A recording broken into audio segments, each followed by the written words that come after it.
আগে পর্যন্ত আমরা যে জায়গায় গিয়ে শেষ করতে পারি নেতৃবৃন্দের নির্দেশনা অনুযায়ী সেখানেই সংক্ষিপ্ত বক্তব্যের মাধ্যমে আমাদের আজকের এই বিক্ষোভ সমাবেশ এবং বিক্ষোভ উত্তর মিছিল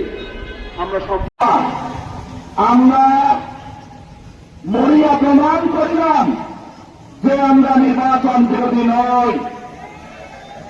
এখন সময় এসেছে শহীদ উসমান হাবিবের হত্যাকাণ্ডের বিচার করতে হবে।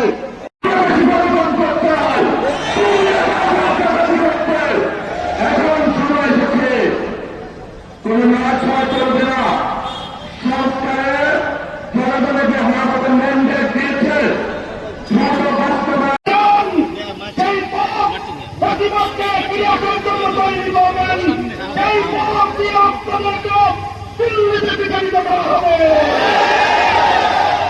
তৃতীয় কথা আমাদের পরিষ্কার আমার রাজপথে আসতে হলো কেন? আমরা বারবার বলেছি আমাদের দেশের 18 কোটি মানুষ যতদিন নিরাপদ নিশ্চিত না হবে ততদিন পর্যন্ত আমাদের এই লড়াই, আমাদের এই সংগ্রাম, আমাদের এই আন্দোলন এবং পরবর্তী সহিংসতা, সন্ত্রাস, নির্বাচনে অনিয়মের প্রতিকারের দাবিতে বিক্ষোভ মিছিল পূর্ব এই সমাবেশের সংগ্রামী জাতীয় নেতৃবৃন্দ, আমার প্রিয় দেশবাসী ভাই সব